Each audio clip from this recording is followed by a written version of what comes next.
সারাদিনে আমার 4-5 বারও হাই আসে না, কিন্তু নামাজে দাঁড়ালেই আমার 4-5 বার বেশি হাই আসে। এখন ইসলাম শরীয়তের ভিত্তিতে এর কারণ কি এবং করণীয় কি? সিগারেট খেলে কি নামাজ হবে? ওমরি কাজা নামাজ আদায় করার বিষয়টা কি জাল হাদিস নাকি সহিহ হাদিস? হিন্দুর বাড়িতে দাওয়াত দিলে কি তার দাওয়াত কবুল করে তার সাথে খানা খেতে পারবো? দাড়ি কাটবো, কাটার বা না রাখার শাস্তি কি? চাচা চাচিকে কি বাবা মা বলে ডাকা যায়? জুমার নামাজ জামাতে পড়তে না পারলে কি একা পড়া যাবে? এমন কোনো পর্যায়ে আছে কিনা যেখানে জামাতে নামাজ পড়া ওয়াজিব হবে না? বাথরুমে টুপি নিয়ে যাওয়ার বিধান কি? কোরআন পড়ার গুরুত্ব বাড়বে কিভাবে?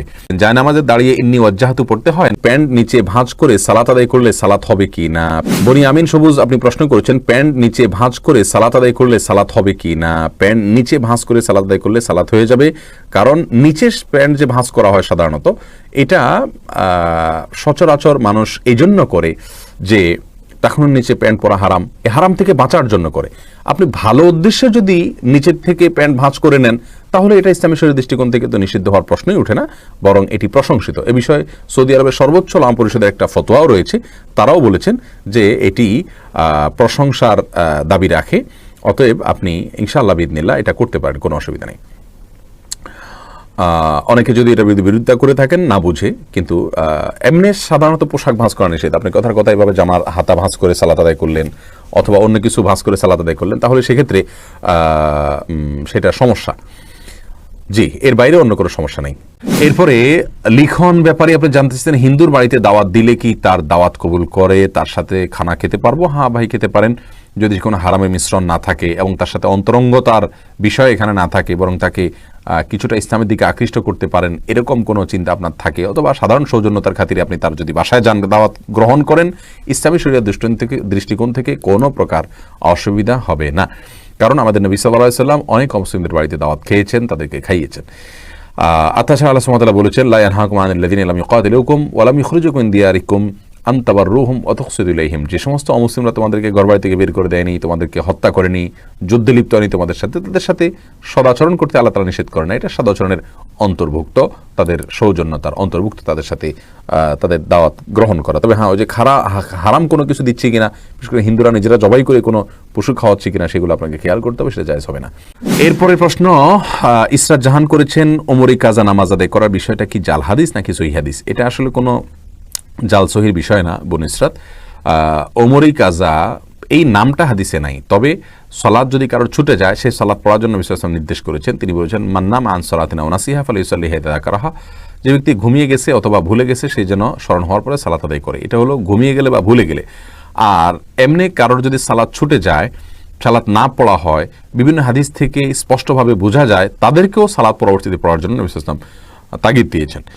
এই জন্য আমাদের অনেকগুলো সালাত যদি ছুটে যায় অবহেলার কারণে, সেগুলো আমরা পরে আর পড়া লাগবে কিনা এই বিষয়ে অনেকগুলো আমাদের ভিতরে মত পার্থক্য আছে। এরপর স্কলাররা বলেন যে না, আর পড়া লাগবে না। তারা এই অর্থে পড়া লাগবে না বলেন যে সালাত ত্যাগ করলে, ইচ্ছাকৃতভাবে জেনে শুনে অবহেলা করে ত্যাগ করলে কাফের হয়ে যায়।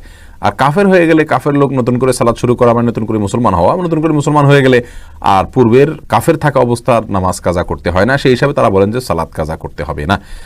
আবুল কালাম আজাদ জানতে চেয়েছেন, জুমার নামাজ জামাতে পড়তে না পারলে কি একা পড়া যাবে? না, একা পড়ার কোনো সিস্টেম নাই। জুমার নামাজ অবশ্যই জামাতে আদায় করতে হবে। জামাতে আদায় করা ছাড়া জুমার নামাজ আদায় করার কোনো সিস্টেম নেই।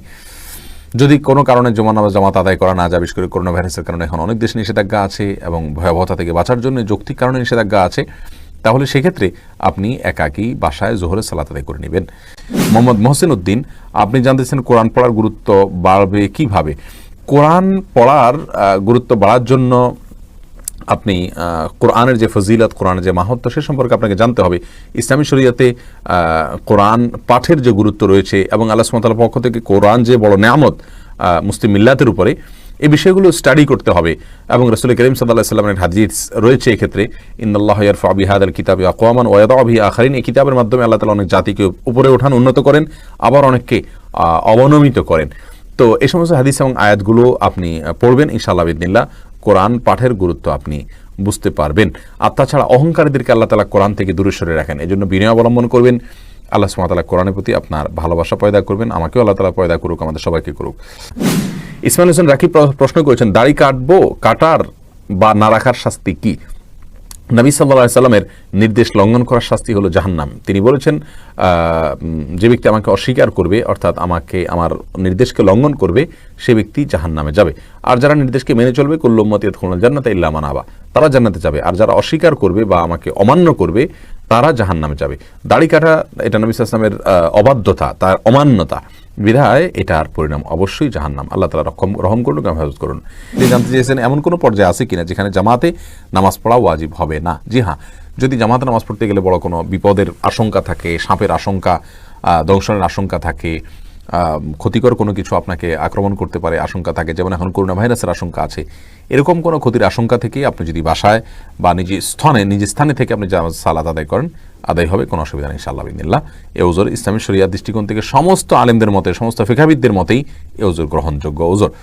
এরপরে আইরিন নাসিমা জানতে চেয়েছেন, জায়নামাজে দাঁড়িয়ে ইন্নী ওয়াজ্জাহাতু পড়তে হয়? না বোন, জায়নামাজের দোয়া হিসাবে এটা আমাদের সমাজে প্রচলিত আছে, এটা ভুল ধারণা। মনে রাখবেন, রাসূল করিম সাল্লাল্লাহু আলাইহি সাল্লামের যুগে জায়নামাজই তো ছিল না, তাহলে জায়নামাজের দোয়া কোত্থেকে আসবে? তবে হ্যাঁ, এই যে দোয়া আমাদের দেশে প্রচলিত আছে জায়নামাজের দোয়া নামে, ইন্নী ওয়াজ্জাহাতু ওয়াজহিয়াল্লাযী ফাতারাস সামাওয়াতি ওয়াল আরদা হানিফা ওয়া মা আনা মিনাল মুশরিকিন, এটা কিন্তু দোয়াউল ইস্তিফতাহ, অর্থাৎ সালাত শুরুর দোয়া। আমরা যখন সালাত শুরু করব হাত বেঁধে, তখন সুবহানাকাল্লাহুম্মা যে সানা পড়ে থাকি, সানার জায়গায় আমরা এটা পড়তে পারি বা এটা সাথে পড়তে পারি। কিন্তু আপনার সালাত শুরু করার আগে জায়নামাজে দাঁড়িয়ে কোনো দোয়া নাই। এরকম কোনো দোয়া আছে মনে করে যদি সেখানে কেউ পড়ে, সেটা বরং বিদআত হবে। রাকিব মিজি সালে আপনি জানতে চেয়েছেন, সিগারেট খেলে কি নামাজ হবে? জি, সিগারেট খাওয়ার সাথে নামাজ না হওয়া সম্ভব নয়, সিগারেট খাওয়া গুনাহ ভিন্ন জিনিস। মোহাম্মদ আতিকুর রহমান জানতে চেয়েছেন, চাচা চাচিকে কি বাবা মা বলে ডাকা যায়?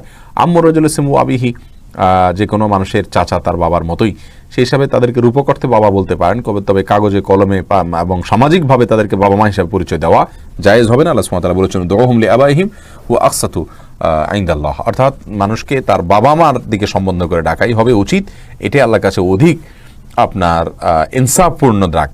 বিধায় বাবা মার জায়গায় হুবহু বসিয়ে কাউকে বাবা মা হিসাবে পরিচিত করা, যেমন পালক পুত্রের ক্ষেত্রে অনেকে করে, এগুলো জায়েজ নাই।